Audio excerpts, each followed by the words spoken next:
मेरे से बड़ी चलन पहुंचाई से तो नारायण नारायण नमस्कार मामा नारायण हे मामा हमारे लिए मोरो सहसे से না মামা আসলো না জানো বলছে কি আমাদের চাঁদস কাগজ পুজো দিচ্ছে না এই তো এরকম আমি যাব না কি হয়েছে না হয়েছে ওর দিমাগ গন্ডগোল হয়ে ओ चाका चकी जोर अरे बोले बोले देता হ্যাঁ হ্যাঁ कभी सुने हो नारायण हाँ कभी देवता के कभी जर नहीं होता है नहीं होता है छलना करके मेरा लड़की नहीं आएगा मेरा देव सभा में वही तो आपका लड़का आपका देव सभा में नहीं आती है आपका इज्जत नहीं करता है इसका उपाय है उपाय है तो उपाय लगाइए और उसको जैसे भी हो यहाँ बुलाइए नारायण नारायण है है कार्तिक गणेश को संग में ले आओ अच्छा अच्छा और जाके मनसा का बुला कर लाओ नहीं आएगा हाँ। मेरा कैलाश शिखर भी हाथ पैर में बंधन देकर ला रहा और ये फिर से बना आ जाओ ठीक है मामा जैसी आपकी आज्ञा गणेश और कार्तिक चले एसो आज के चलो जेमुन होबे तेमन करे आज के पोतिया के नियम की गो कार्तिक दा तबे तुमरा तो अभी छोटो बालक है लेकिन शक्ति एकदम अपार আছে तुम्हारा चलो आज के पोतिया को ना आसले और हाथे हाथ बेंधे खींचते खींचते नहीं आसो है चलो नारायण नारायण कि भोला बाबा तेरे दरबार में आते हैं कि भोला बाबा तेरे दरबार में जो आते हैं झोलियां भरते हैं खाली वो नहीं जाते झोलियां भरते हैं खाली वो नहीं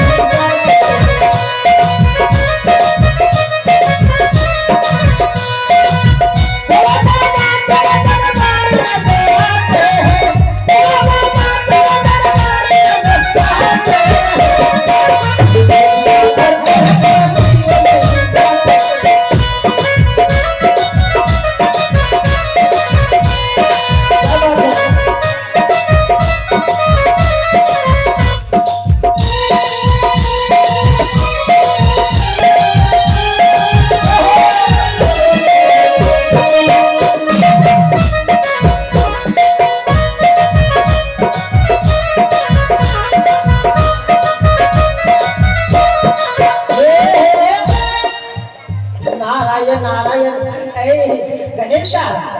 कार्तिक दाय पोतिया বোন আছে ইয়ার এমনি জিজ্ঞাসা করে যাবে তো ঠিক আছে না তো হাত পা বেঁধে ঘিসতে ঘিসতে নিয়ে চলে কৈলাস করে যেতে পারে কিন্তু বলতে পারবে কৈলাস করে এমন কি আজ সবার আয়োজন হয়েছে এইখানে কৈলাস করে শুনতে পাই আজ অনেক ধনী অনেক নৃত্যগান তাই তো আমি যেতে পারি না দাদা যদি তুমি এমনই না যাই তোমার হাত পায়ে বাঁধে পাওয়ার পেছনে নিয়ে যাবো কি বলছো গো কার্তিকা আজ যেন আমার হস্তে শিল্পলা নিয়ে বাঁধানো নিয়ে কার্তিকা নিয়ে যাবে কিন্তু আমি কিছু যাবো না আপনি ধরেন कार्तिक दा जाबे ना तो एकदम जबरदस्ती हाथ पा बेंधे घिसते घिसते निয়ে চলো नारायण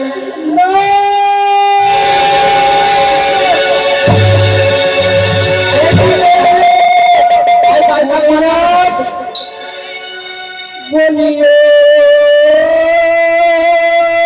कार्तिक दा नारायण नारायण जीविता डाके की करे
इधर देखिए मनसा देवी को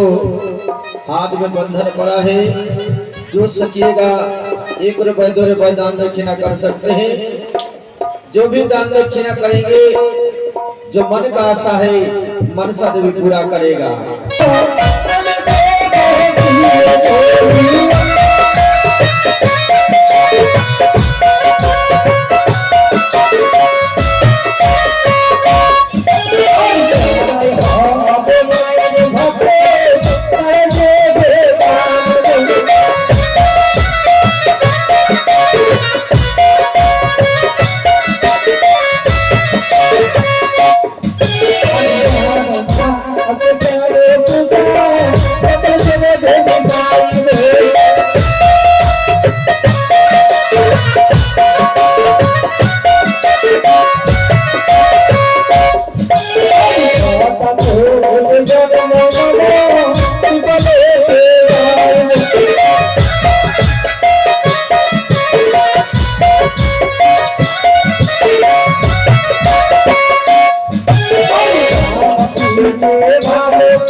কি কারণে ডাকিয়েছে বলে হেঁটে জগতের নাথ। তবে মনসা ওগো পিতা, আজ যেন আমার হস্তে যেন শৃঙ্খলার মিলি দিয়ে কাটতে গিয়ে আরো বড় নদী সঙ্গে দেখে মনে হয় কেন আজই আমায় এই অন্যায় ব্যবহার করে নিয়ে তোমার বললাম পিতা গো, আমন্ত্রণ পেয়েছি। একে একে দেখি যত দত দেবী দেবী সবাই চরণে রইল আমার শতকোটি প্রণাম। তাই আজ হবে নৃত্য গীত। তোমার কৈলাসে যদি নৃত্য গীত হয় সত্যি আমি শ্রবণ করিব। তারপরে আমার হস্তের বাদন বলে দাও।